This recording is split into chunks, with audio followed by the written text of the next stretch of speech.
Yo, John Hope Bryant. This is Money and Wealth on the Black Effect Network on iHeartRadio. This is the Money and Wealth podcast uh, series. This is season two in 2025.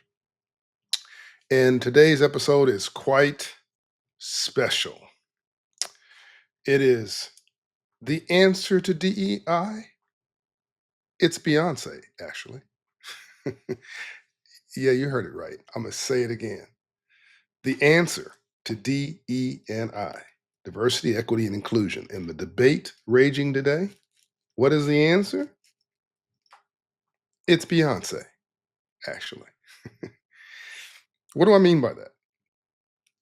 Today, we're going to talk about Beyonce and her historic Album of the Year win at the Grammys and what that means for the conversation around diversity, equity, and inclusion, or as I like to call it, inclusive economics.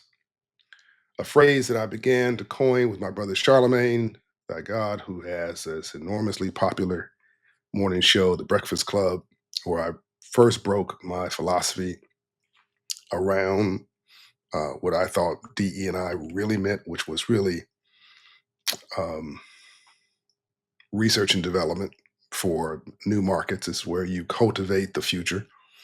Um, it's R&D for companies and for communities and for the country, but it's been weaponized and politicized. So let's put it aside and have a real conversation about the stuff that really matters. And let's get into it right now. Here's the big idea. Again, Beyonce is the answer to DE and I. We're in this new era. The best way forward for African Americans and others isn't about begging for a seat at the table. It's about building the table and becoming so good that we can't be ignored. Or as my friend Stephanie Rule would say, expand the table and add a seat. Beyonce just showed the world what it looks like when you dominate a space that was historically not built for you. And in her particular case, it was country music and became the standard. I'm going to say it again. Beyonce just showed the world what it looks like when she dominates a space that was historically not built for her, country music, and became the standard. Think about what that means. Think about how serious that is. Um, and there's no hate on anybody else's, no shade on anybody else's. It's not putting anybody down. I mean, she great paid the highest compliment to country music by participating in it, by wanting to be part of it. She'd already dominated other genres. She had already killed it in our popular culture for African American music. She could have done a lot of different things. She could have done some predictable things. She could have gone into spaces that were easier pathways, and she went into an area that no one expected, and I'm sure most people questioned country music, and absolutely killed it. Beyonce's trailblazing impact. She just became the first Black woman to win Album of the Year for a country album, something unheard of decades ago. She didn't wait for permission. She delivered excellence on her own terms. What's the lesson here? Economic power doesn't come from waiting, it comes from owning your skills and proving your worth in the marketplace of ideas. What's a patent? It's a monetized idea. What's the biggest economies in the world? It also is the places with the most patents. Whereas places that have no economic activity, they're dying. Places that have no patents, places that are stuck in war, stuck in stupid, arguing to argue all the time. These are places in the world that are not progressing. But a patent is a monetized idea, and Beyonce is a walking, talking, singing patent of excellence. Think about this. What's the parallel to business and finance? Just like Beyonce took over country music, Black entrepreneurs and professionals should focus on dominating their industries, from real estate to technology to finance. You can't change the rules by arguing. You can change them by winning. Beyonce's not alone, by the way. She's my real framework for this conversation. And I'm gonna go through a roll call of enormous success stories before I finish this podcast episode to give you a wider lens of what's possible when you focus on the right objective. But let me just give you some easy ones. Uh, Dr. Dre dominated in music and then pivoted. Anybody who's of color who started off in sports or in music and became a billionaire did it by pivoting to business. But it's not an easy pivot. Who did that successfully and dominated in two areas? Dr. Dre and then Beats by Dre. Okay, the headphones, which is now a $1 billion enterprise. Michael Jordan, basketball, and then Air Jordans. Okay, merchandise, tennis shoes in his particular case. Magic Johnson, basketball, switching to business, multi-dimensional. Magic's a friend and somebody who I worked with a little bit after the Rodney King riots in South Central LA in 1992, and have been admiring his success and rooting for him ever since. We should be rooting for each other's excellence. The Williams sisters dominated in tennis, a sport that supposedly black folks could not, should not, would not, have not succeeded. Look at the Black Forbes 50 list that just came out in December of 2024. I happen to be one of the people included in that list. Now, come back to my story in a moment. But look at that list. That is uh, it's the opposite of mediocrity. It's it's excellence on steroids. No one on that list is going to be denied, and they're from a broad cross section of killing it. Not killing you, not killing me, not killing somebody else, killing it. Like being the absolute best in their industry, in their chosen profession. By the way, you can't make this up. Coincidence is God's way of remaining anonymous. That's an Andrew Young quote. While I'm doing this podcast episode, can't make this up. One of the fellow nominees, fellow awardees in the Forbes Black 50 list, who really, in some ways, is in small part, or no, in a part, a large part, I mean, a small part of our history, but our timeline of 32 years at Opera Show, but a large part of a demarcation where I got legitimized of my success in really saying to the world, this guy is real. Just email me. Uh, None other than Oprah Winfrey, who's on this list and is one of the people I had planned on identify. Actually, when I sent her a note, I said, "You are the standard bearer for the race," and I mean it. I mean, she is as close to Black royalty as it gets, and she killed it, coming from nothing, being shortchanged on her credibility and her talents in Chicago, being short shifted by being told that she could only be a newscaster, a broadcaster, a local, do this traditionally, read this script, don't get off message. And she decided she was going to create a national platform, a national show, and then do it her own way and bring spirituality in it. And after, from initially, people did not follow her, but she stayed with it and became the absolute best. And what she did killed it.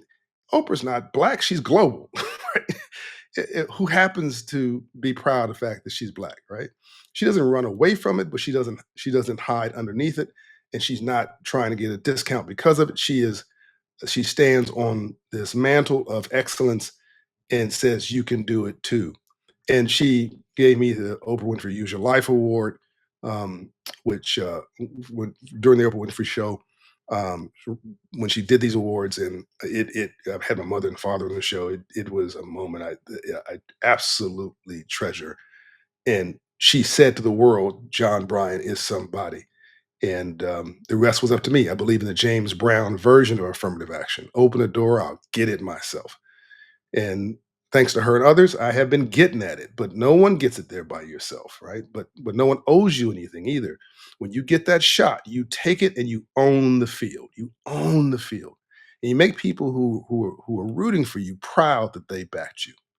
Don't embarrass them, right? And always be humble and be appreciative.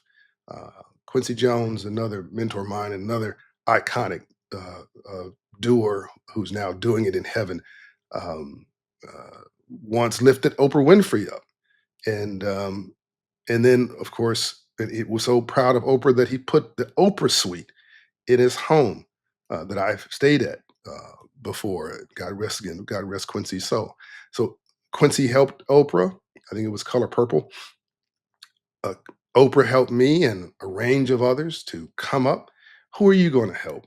And I'm sure, there's no doubt in my mind that Beyonce is already leaning in, as she said in her acceptance speech. This is all about opening doors. Beyonce's trailblazing impact. Again, she just became this iconic figure uh, that you can never take this away from her. That went from one genre to another, and for the first time ever became album of the year for country music. The new conversation is inclusive economics, whether it's black or white or red or blue, meaning race or color that people want to argue about. Really, the color is green, as in US currency, at least here in the United States of America. Right? But it's always been about green. We just have been distracted with other uh, well, distractions. What did Malcolm X say? We've been bamboozled, we've been tricked, we've been fooled, we've been hoodwinked, right? And um, we've been emotional. And we now need to get focused on what really matters.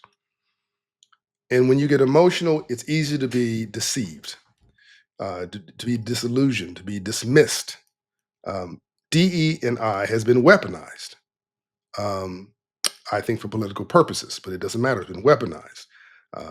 It's been hijacked and it's been played with uh, and been made toxic in many ways as a brand. Some companies are rolling back their diversity programs. I've talked to a number of these CEOs who run these big companies. They're good people. They and basically said, "I'm still going to keep. I'm still committed to these values because it's good for business and they're good people, but it's also just good for business. They just don't want to have a flag out there that says, 'Come hit me over the head if you disagree with me politically,' and making them a target." So they've uh, backed away. Most of these CEOs are good people, backed away from the label, but not the cause. Um, there are a few of these companies that are disingenuous and didn't mean it when they did it in the first place. And I won't name those companies because that's not the way I roll. I talk, by the way, here's my philosophy for life: talk without being offensive, listen without being defensive, and always leave even your adversary with their dignity. Because if you don't, they'll spend the rest of their life trying to make you miserable. It becomes personal. So I don't spend time arguing with stupid people. I mean, to argue with the fool proves there are two. I think, again, I like math because it doesn't have an opinion. That's a Melody Hobson quote I use a lot. And as you're about to see, the math is really here, all that matters. So we need a new framework. DE&I has been weaponized and played with. We need a new framework, one based on economic empowerment. That's why I call it inclusive economics. It's about participation, not politics. The data that proves this approach works is from the Business Plan for America, which I wrote, and you can look up on my website, Operation Hope, and download all of the data and go through it for yourself in as much detail as you like. It is there and it is unimpeachable. It's sourced. It's fact based. It's not emotional. It's not partisan. It's not Republican or Democrat or black or white or urban or liberal. It's not rich or poor. It's just data, and and no one's ever argued with these numbers. I've never had one person, institution, whatever, tell me that the numbers are wrong. They just try to ignore me and hope I'll go away. I'm not going anywhere. We're just getting louder with this message. But you don't need to scream and holler because when you got the power, you don't need to use it. Step over mess, not in it. Here's some power for you. Black buying power, over 1.8 trillion dollars, yet underutilized in asset building. Entrepreneurship growth. Black businesses are growing at the fastest rate ever, but face major capital access gaps. In fact, after the pandemic, the fastest growing group coming out of the pandemic were African American Black owned businesses. And the fastest group amongst all fastest group were Black women owned businesses. In fact, it was the fastest growing group of small business owners since 2004, after the pandemic. And now I believe it's Latinos, by the way. So kudos there. Home ownership impact. Closing the Black homeownership gap could add over $3 trillion to the US economy. Did you hear what I just said? These are real numbers. Closing the Black homeownership gap with financially literate, well prepared new home buyers could add over $3 trillion to the US economy. So the delta, the difference between Black homeownership and their mainstream counterparts, read white, is about 30%. And that's where this $3 trillion comes from. Fighting the good fight is not just about fighting in the streets, in the suites. Sometimes you got to fight the argument with your brothers and sisters in the streets. And so sometimes I'll be talking about this stuff about homeownership, and brother will say, "Oh, I don't want to own no home. That open home is stupid. You own a home, the bank owns a home. If you don't pay," about excellence, people, is about stepping up. You got to look, pay your bills, right? As long as you pay your bill, the bank does not own that home. They own the mortgage, on the rights to the mortgage on that home. You get the benefits of that mortgage through tax write-off and all that stuff and appreciation from owning that home, right? And some people will tell you not to own a home on major TV broadcasts. These wealthy people telling you you shouldn't own a home. Own a home, right? So I have no idea what's going on there, other than the fact that they don't look at their 40-room mansions as primary assets. That's because we've grown out of that a long time ago. They don't remember their humble beginnings. But for most people, home ownership is the easiest way to build wealth. AI and the future of work. The next frontier isn't just DEI. It's AI literacy and ownership in emerging markets, emerging industries. Okay. Here's a message to corporate America also. Companies should shift from diversity optics, to economic outcomes. Who's getting contracts?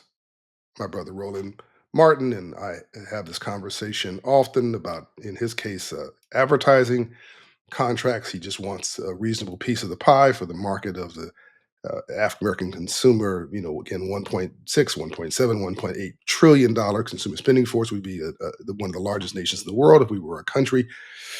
And 92% of what we get is we generate is consumption, which is typically not good news. But in this particular case, it is good news because we're buying stuff and those folks are consuming. And Roland Martin and other minority media companies just want a fair share, reasonable share of the economic pie with an allocation of advertising dollars. But there's so many other examples, and they're and participate supporting uh, institutions that can give you access to these emerging markets is good. But it's not only the right thing to do; it'll pay dividend because they'll bring you more customers, corporate America. So, who's on your supply chain? Who's building wealth as a result of this platform you have? This major company, because you have vendors up and down the chain in this company. Who are you hiring? Right? Does it reflect your communities? Does it reflect your customer base? I mean, you do business with people you respect, understand, appreciate, right? And they appreciate and respect you in return, right? So it's doing well and doing good. It's good capitalism. Just don't talk about inclusion, invest in it. Action steps. How to win like Beyonce. For entrepreneurs and professionals, be the best in your space, period. Over it, around it, through it, you're going to get to it. I believe an entrepreneur works 8 18 hours a day to keep from getting a job. Right? That's right. Yeah, I have a T-shirt sometimes just says "Built on Failure." Right? I mean, I just never give up. I take no for vitamins. Right? Uh, you got to just commit to being the absolute best. Read the book "The Outliers." Right? And it talks about the exceptions to the rule, the folks who put in a little bit more time, a little bit more invest a little bit more time and energy uh, to train up to be the best, the very best that they can be, and it pays off because they become the NBA players, the pro league of their sector, and don't have to worry about somebody cutting them a break. They become they're breaking for the whole. They are creating new holes. They're creating a wake behind them that other people can follow through. They're not following others. They people are following them, and people are investing in them because they're the best at what they do, and they're creating as a result of that economic opportunity. Beyonce has created economic opportunity. She just opened a whole new door just with this most recent shift, which was very risky again into country music, but she bet on herself. What would happen if you bet on yourself? Multiple income streams, all right? Um, uh, Real estate, investing, entrepreneurship, um, learning AI and tech, because the economy is shifting. For business leaders and corporations, um, move beyond DEI programs and invest in economic participation. Contracts with diverse suppliers, as I mentioned, funding Black entrepreneurs. You can do it actually through minority participation contracts or the minority and women-owned businesses. You don't have to target minority and women-owned businesses. If you're targeting underserved communities, you're going to get minority and women-owned businesses who are in those communities. By the way, this includes poor whites in West Virginia. I'm not excluding anybody. If you're talking about inclusive economics, it's just really repairing the ladder from the bottom to the top. And as you're trying to get the folks at the bottom, you're going to naturally sweep up as a result of that best in class potential leaders and doers of the future who happen to also be black, brown, and different without targeting black people. Okay. But that's a whole nother podcast for another time. But one of my businesses, the Promise Homes Company, which I sold the majority of a couple 3 years ago, still on the stake in it. Um, when I was the chairman CEO, we made sure that half of all contracts went to minority and women and small businesses in communities where we invest in because we were invested in underserved communities. I didn't have to say where's the black business. That's not the way we worked it. You had to be competent, but it was really where's a competent business. I didn't want to go to a national company. I want to go to small businesses in my neighborhood where I invest in these affordable housing in underserved community homes where I grew, where I Atlanta and North Florida, and the likelihood I was going to hit, if I throw a rock at a business in the underserved area, affordable workforce development community area where I'm invested and bought 700 homes, the likelihood I was going to hit, if I threw a rock, close my eyes, and hit a business that's going to be a minority of women, is fairly high. And it just turned out that plumbing, heating, electrical, landscaping, roofing, painting, these are things I had to get done every month anyway. And so we end up doing a few $1 million a year, like just under $5 million a year in contracts every year. These repeatable, rebootable philanthropy, which is just contracts. I would give the contract to somebody. Why not to give it to people who, uh, who in many cases look like me, without me targeting anybody? Just really emphasizing where the dollars should also have a shot to um, empower versus just doing the easy, lazy thing of giving that contract to a one big national company who wouldn't even notice that I gave them the contract. Whereas we gave contracts where it literally changed folks' world and made some people millionaires. For everyday people, turn your income into wealth. Save, invest, own. And get my book Financial Literacy for All. Is a great place to start. It's a bestseller, by the way, been a bestseller for a year now. Support businesses that support your community. I'm not down with the boycotting thing. I mean, everybody do their situation, do their thing. I don't say don't boycott the company, clean the shelves. Right? If there are black owned products, minority, Latino, whatever, Asian, whatever your cause du jour is, if there are products for those good companies that are on the shelves of these companies at Target, or Walmart, or wherever it is you shop, clean the shelves. Go buy all of them. Send the message that you've got serious buying power, and support either the brands and or companies that support your community by giving them your dollars, and then writing a letter to the CEO, writing a letter to the store manager, whoever you can get to, and let them know that you back your values up with your dollar bill. Buy a share of stock in that company, if it's a publicly traded company, and now you have a voice as a shareholder as well. You can talk at the shareholder meeting. That's a whole nother conversation for another time. But be a positive force for good, not just an irritant. And I mean, if being an irritant is productive and useful, there is a time for protesting. By the way, where will we be without? I was talking to Charlemagne today about the legacy of Al Sharpton and Jesse Jackson. It's not the way I roll, but them shaking trees 20, 30 years ago, in Reverend Sharpton's case, 10 years ago, and now. I mean, in many cases, that opened the door for an aerial capital management, which is now doing billions and billions of dollars of management of mutual funds. They're doing it on merit, but they couldn't get the attention way back when. And it was Dr. King had these visions as well of bringing attention to companies that would not pay attention just because they were, well, in that particular case, racist. Just call it what it is. Um, if you're competent and no one will pay you any attention and will actually actively ignore you and call you incompetent, then what do you call that, right? And but today, uh, you can increasingly um, carve a path based on your excellence. Artificial intelligence is going to change everything. As my friend Vance Jones said, that 99% of black folks don't know a thing about AI. And he paused and looked at me and said, but 99% of white folks don't know a thing about AI either, right? It levels the playing field for everybody. So what are the key takeaways here? The answer to DE&I, it's Beyonce. Why? Because it's about winning. It's about becoming undeniable. This is about inclusive economics, participating, not pleading. Here's your call to action. If you're serious about your money and your future, I want you to follow this movement. Check out my business plan for America at Operation Hope and join the conversation. Get my book. Tell your friends to subscribe to this podcast.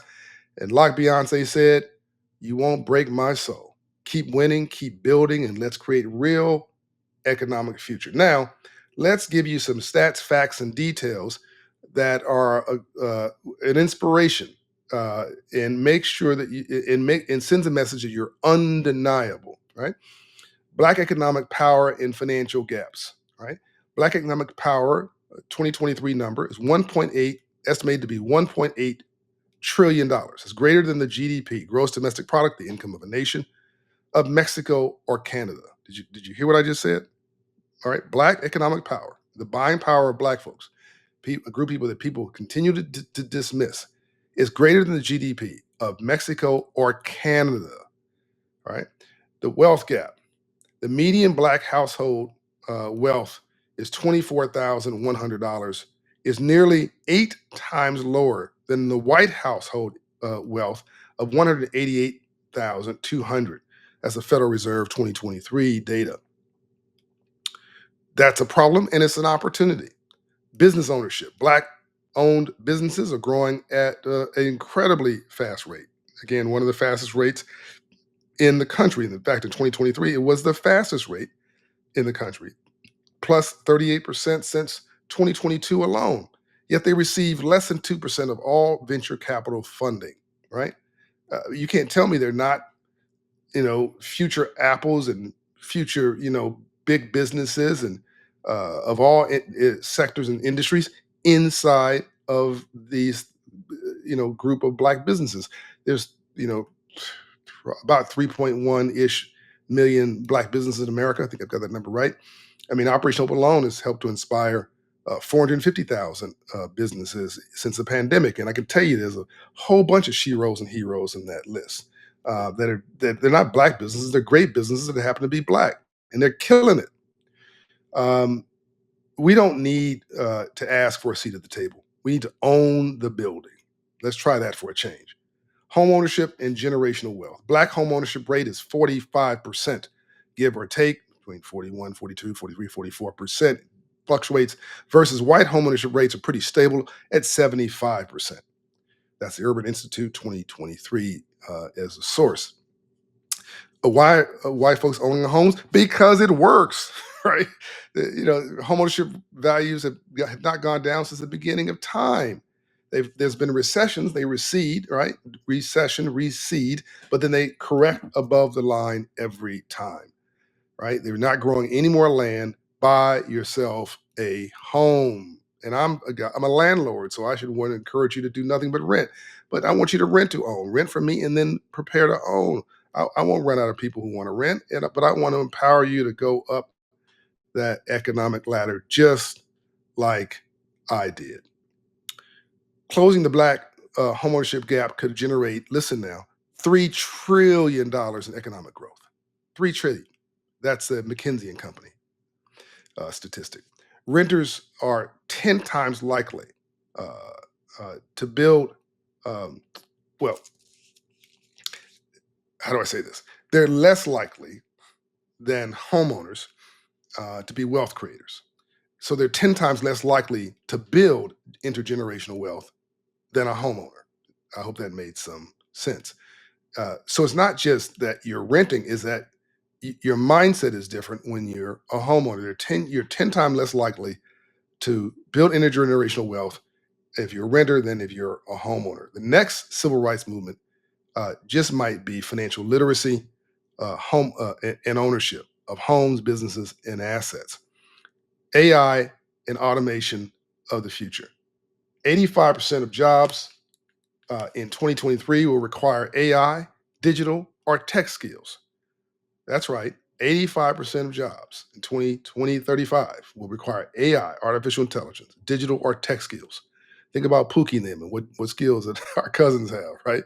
If you're working at the local convenience store, you got a high school education, that job is gone. It's going to be automated into zero within 5 years. So I want you to be part of the future, not part of the past. Black and Latino workers are the highest risk of automation replacing their jobs, but less than 5% of them work in AI related fields. That's a problem and an opportunity. As I just told you, nobody knows about AI, and everybody understands it's about to come and change everything. Folks arguing about DE&I should be talking about AI. Really, that's a drop the mic for you right there. That's like no different than Beyonce said. Y'all talking about R&B and hip hop and rap. Cool. I'm going to talk about country music and do that too. Bilingual. It's an and, not an or. By investing in AI education, Black wealth could increase by $3.5 trillion by 2045. If we don't do that, Black wealth will be zero by 2053. There's your difference right there. Investing in AI education, as we're doing with the AI LP3, AI Pipeline to Prosperity Project, as part of the AI Ethics Council I co-chair with Sam Altman here in Atlanta, in my partnership with Dean Phillips and Georgia State University and Clark Atlanta University and Morehouse and Spelman, and Atlanta Public Schools, Dr. Johnson and Mayor Andrea Dickens here as a model for a pipeline of new prosperity and jobs. Don't wait for folks to destroy jobs and destroy your life. Go and take control of your life and be the future you want to see and be excellent. When folks are running you out of town, get in front of the crowd, make it like a parade. DE&I is being replaced by AI. The real issue isn't representation, it's ownership of the future economy. You can do that, and there's time because nobody has this figured out yet. Beyonce didn't demand a seat at the table of country music. She just took it over.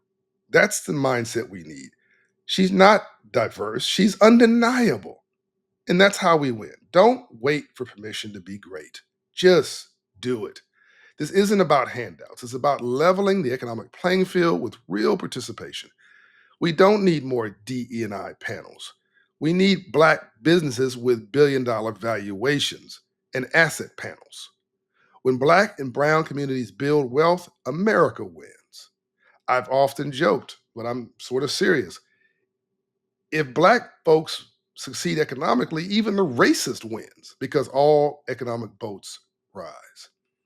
Money has no color, but economic access has always been black and white. When you win in the economy, they have no choice but to open the door. Excellence is the new activism. Ownership is the new protest. There's a lot of folks who want to deny my Jewish brothers and sisters. I mean, they've been run out of every place in the world. We just came from Poland last week. I mean, what happened to them in Auschwitz is just undeniable. We're places where a million people were murdered, a million in one location, in one little, forget a city. I mean, just a few football fields, right? A million people were murdered in Auschwitz. I mean, and that's just one of the tragedies that's been visited upon my Jewish brothers and sisters. And by the way, did you know that half of Jews in Israel are dark skinned? That's a whole nother conversation for another time. They've been run out of every place. But look, but still they rise because they become excellent at a dozen different industries and self-reliance, and they demand respect. And we could take a page out of that book, or two, or three, or eight, or 10. So she didn't fight for inclusion. She made inclusion irrelevant by winning. This is Beyonce in her story with this win for country music of the year album. Black economic strength is already here. We just need to activate it through ownership. You make money during the day, you build wealth in your sleep. Black businesses had equal access to capital. If black businesses had equal access to capital, GDP would increase by $1.5 trillion a year. That's a Citigroup report. My brother Ray McGuire authored that report when he was vice chairman of Citigroup. You should read that report. Inclusive economics means we stop waiting and start winning. What will you build next? All right, here's some outliers. Here's some, as I wrap up, here's some outlier winners who also killed it in their area. Just to show you that it's not just about Beyonce, who is amazing, right? Tiger Woods killed it in golf when there was no black people playing golf at that level. What's his impact? Became one of the greatest golfers of all time, winning 15 major championships and revolutionizing the sport's appeal and broadening the field of merchandising, of bringing blacks and brown people into the sports, watching it, contributing to the Nielsen ratings on television, buying merchandise, going to tournaments, becoming golfers, swinging. I mean, you can black people swinging golf clubs all this across this country. Tens and tens of millions of dollars of economic industry in energy, maybe more than that, in large part because Tiger Woods made it cool. That's economics, people. Serena and Venus Williams, they did the same thing in tennis. Tennis was not a sports where black athletes were dominant when they emerged. What's the impact? Together, they changed the game with power, athleticism, and mental toughness. While Serena became arguably the greatest female athlete of all time with respect to her impact in tennis. Wilma Rudolph, track and field, overcame childhood polio in a racially segregated athletic system to become the first African American woman to win three gold medals in a single Olympics. That was 1960, and inspired generations of black female athletes in track and beyond. Arthur Ashe, tennis, the first black man to win Wimbledon, 1975, the U.S. Open and the Australian Open. Impact uses platform for civil rights, AIDS awareness, and racial justice. My mentor, Ambassador Andrew Young, worked with Arthur Ashe on work around civil rights and social justice in Africa. Um, I was with Van Jones in Poland last week, again, as I mentioned, and I remember Van looked at me and looked at what was then during 1945-ish period, what happened in Poland with Germany. It was really Auschwitz was the most technologically advanced death camp in the world. And he looked at me and said, "This is what happens when you have technology and no humanity." Hello. So that's why what Arthur Ashe did with his talents and his gifts, used it for public good. I think is incredibly commendable. I think the whole purpose of power is to collect it so you can give it away. Bubba Wallace at NASCAR.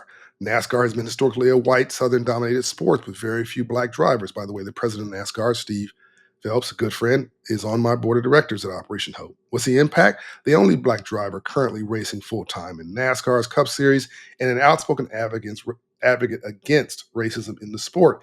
And who is his big backer now? Hello, Michael Jordan.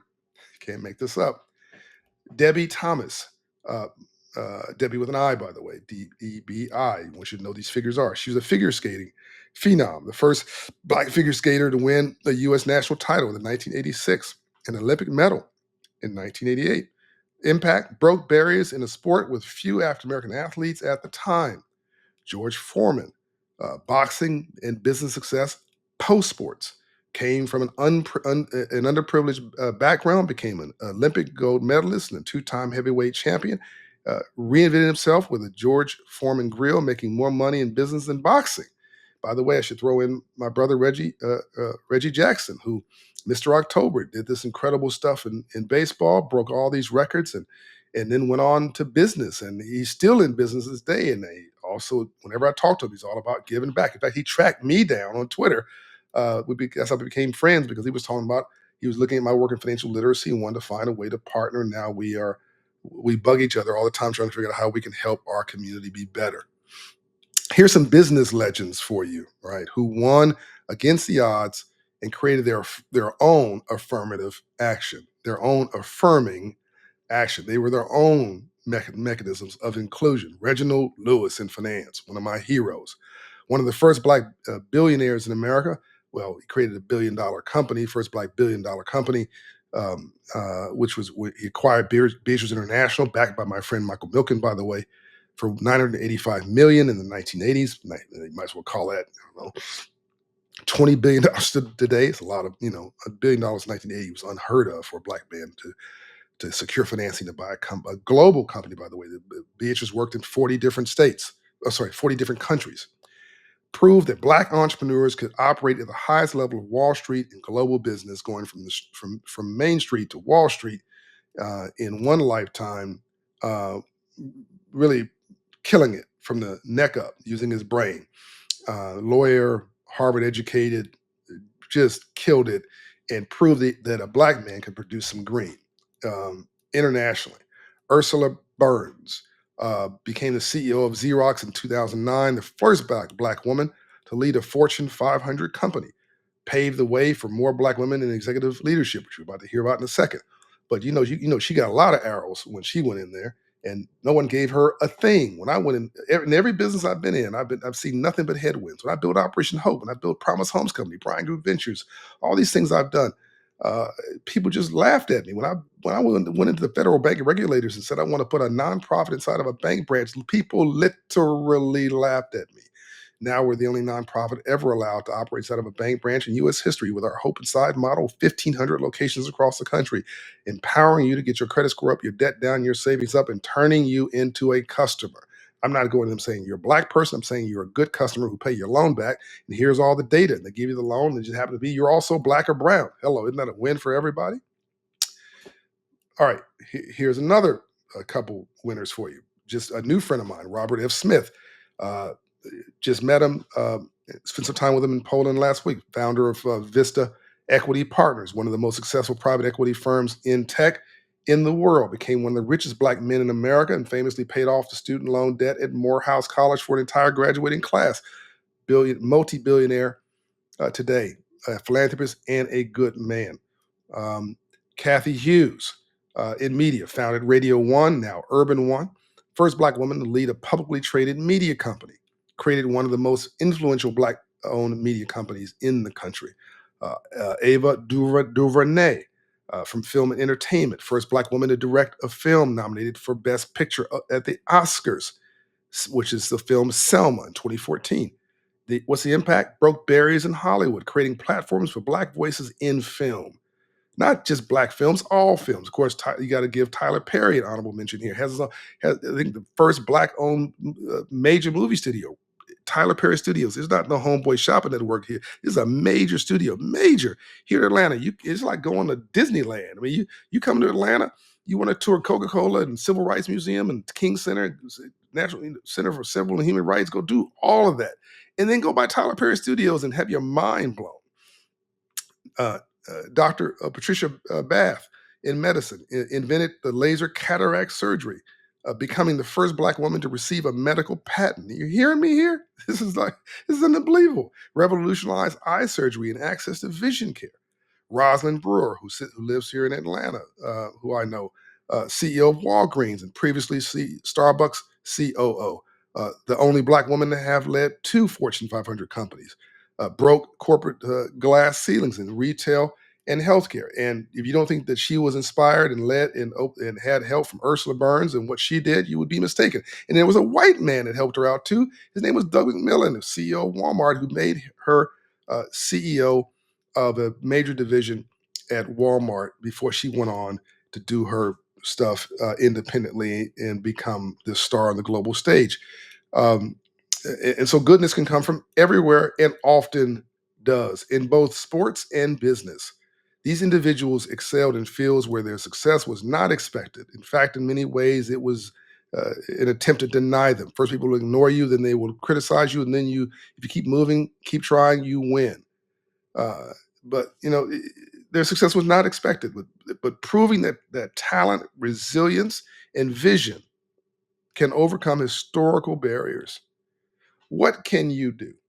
Where can you succeed? How can you use the tenets and the philosophies of inclusive economics to prove that not just Black lives matter, but Black capitalists matter more? In other words, you don't need anybody to like you. You like you. I don't care if you like me. I like me. Over it, around it, through it. I'm going to get to it. Right? I'm not as good as my compliments or not as bad as my criticism, but I am God's child, and I will not be denied. I'll get up earlier, stay up later. I'll work harder. I'm going to outwork anybody, anytime, any place, any race. Black folks are born to hustle. We've been doing so much with so little for so long. We can almost do anything with nothing, and you just simply will outrun everybody else. You'll outwork them and you'll outthink them. That is that immigrant up from nothing, diversity story. People come to this country and they got nothing. They're being ignored, and they work hard to prove they could make it. I mean, Goldman Sachs, which we all talk about, there's a guy named Goldman, a guy named Sachs. Literally, these Jewish up from nothing business people were selling stuff door to door with a briefcase because they couldn't get a job in the skyscraper. Now they own the skyscraper, right? And so you can do this. Whoever listening to this, wherever you are, quotation marks, you can do this. Women were denied a credit card.